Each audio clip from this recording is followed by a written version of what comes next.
दौर था जब भारतीय राष्ट्रीय कांग्रेस जो है वो सदन में, अगर हम लोग लोकसभा की बात करें तो महज 40 सीटों पर सीमित गई थी और जो सत्ता पक्ष था वो काफ़ी प्रभावी रहता था सदन में।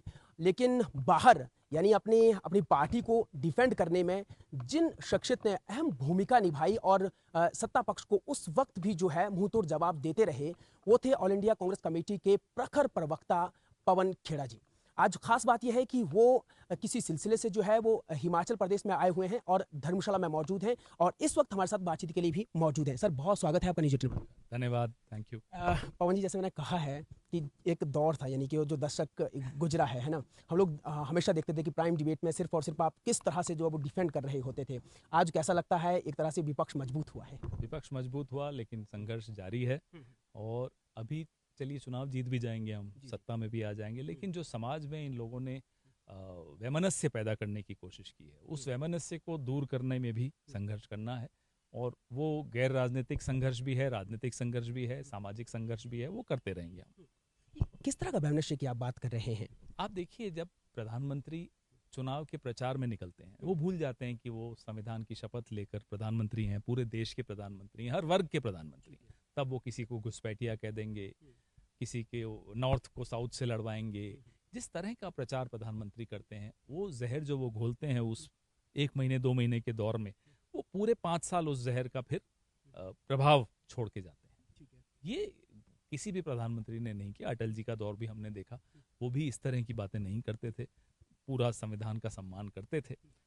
ये अजीब से व्यक्ति हैं जो संविधान के बारे में इनके मन में कोई ज़्यादा सम्मान है नहीं, आदर है नहीं। जी, लेकिन पवन जी, कहीं ना कहीं नहीं लगता कि इंडिया गठबंधन जो है वो इस तरह की बातें जो है, जब लोकसभा के चुनाव चल रहे थे तो उस वक्त भी उन्होंने कही जनता के सामने जाकर, है ना, उसके पहले भी इस तरह की बातें जो वो होती रही, बावजूद इसके एक बार फिर से जो है कहीं ना कहीं इन्हीं को जो है अच्छे मार्जिन के साथ, अच्छी सीटों के साथ जो है इनको सदन में पहुंचाया। हालांकि इन्होंने बैसाखियों का सहारा निश्चित तौर पर लिया है, लेकिन फिर भी जो है इन मेजोरिटी में आई लोग। देखिए, 52 सीटों से सीधा 300 तो नहीं आ सकती, थोड़ा समय लगता है। अभी हम 100 तक पहुंचे हैं।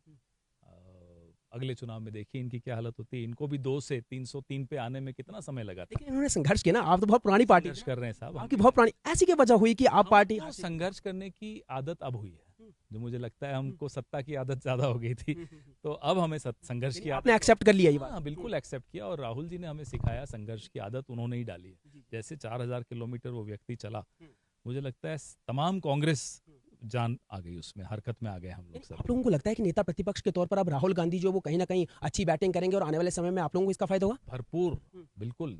4000 किलोमीटर जब वो चले और उसके बाद 6000 किलोमीटर की एक और यात्रा की, जो संवाद उन्होंने स्थापित किया इस देश के तमाम अलग अलग वर्गों के साथ, नौजवानों के साथ, किसान, महिला, आदिवासी, दलित, शोषित, मध्यम वर्ग, सबके साथ, उस आदमी की पकड़ इस देश के मुद्दों पर इतनी मजबूत हो गई जो 10 साल प्रधानमंत्री को नहीं हो पाई। जिस तरह से ताबड़तोड़ भाषण उन्होंने सदन में पहले ही उसमें दिया है, पहला ही भाषण उन्होंने जिस तरह से दिया है ना, हालांकि कंट्रोवर्सी बहुत हुई है। उन्होंने कहा, यानी जो सत्ता पक्ष है वो ये कह रहा है कि भैया आप जो वो हिंदू, जो 100 करोड़ हिंदू हैं, है ना, उनको जो है वो आप कह रहे हैं कि भैया ये हिंसक होते हैं, ये सारी चीजें। सत्ता पक्ष एक्सपोज हो चुका है। कभी बहादुर सेना के पीछे छिप जाएंगे, कभी राष्ट्रभक्ति का वो ओढ़ लेंगे और कहेंगे साहब राष्ट्रभक्त हम ही हैं।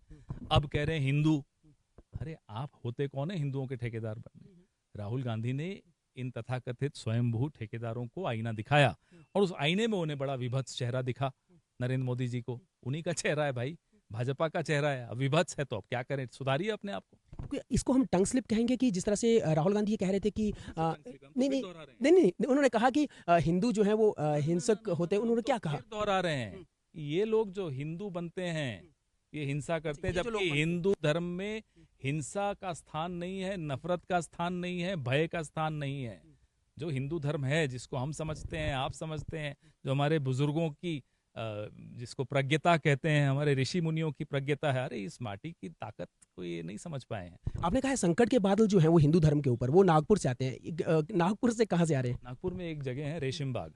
रेशिम बाग में एक संगठन चलता है, उसका नाम है राष्ट्रीय स्वयंसेवक संघ। ये एक गैर पंजीकृत संगठन है। ये अपने इनकम टैक्स भी नहीं फाइल करता, इसकी रजिस्ट्री नहीं होती, इसके मेंबरशिप का रजिस्टर नहीं बनता। कभी नाथूराम गोडसे आरएसएस में होता है, फिर जब वो गलती करता है वो पकड़ा जाता है, हत्या कर देता है। बोले हमारा तो कोई मतलब ही नहीं उससे। इस पर जब आप लोग सत्ता में थे तो तब सवाल नहीं उठा? क्योंकि ये संगठन अब का नहीं है, बहुत पुराना है। हम हमेशा सवाल उठाते आए हैं, लेकिन हम लोकतांत्रिक व्यवस्था में पूरा विश्वास रखते हैं। किसी संगठन पे तब तक पाबंदी नहीं लगेगी जब तक वो नियम कानूनों की अवहेलना नहीं करेगा। जब अवहेलना की, हमने पाबंदी लगाई थी।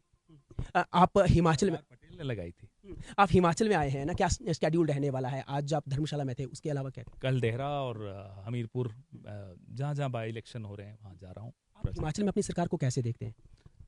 ये संघर्ष करने वाली सरकार, 1 साल से ऊपर हुआ, लेकिन इस 1 साल में आपदा इतनी भारी आई जो कभी इतिहास में नहीं देखा। ऐसा आपदा आई और केंद्र सरकार से कोई सहायता नहीं मिली, अकेला छोड़ दिया हिमाचल को। और उसके बाद लगातार सरकार को अस्थिर करने के प्रयास हुए, लगातार चुनाव हो रहे हैं इसी वजह से। तो जितना भी समय मिला, जितना भी मौका मिला, ये सरकार अपना काम कर रही है। ओपीएस देने वाली पहली सरकार है, 1500 रुपये पेंशन देनी शुरू कर दी है। ऐसे तमाम गारंटियों पर हम अपना काम करेंगे और करके दिखाएंगे। आपने कहा कि ये संघर्ष करने वाली सरकार है, अपनों के साथ ही संघर्ष हो रहा है क्या यहाँ? नहीं, अपनों के साथ नहीं हो रहा। जब कोई आकर गली में चोर आ जाता है तो आप चोर को बोलते हो, पुलिस को बुलाओगे कि भाई चोर आ गया, या आप मुझे ही बोलोगे ताला क्यों नहीं लगाया? भाई चोर नहीं आना चाहिए ना।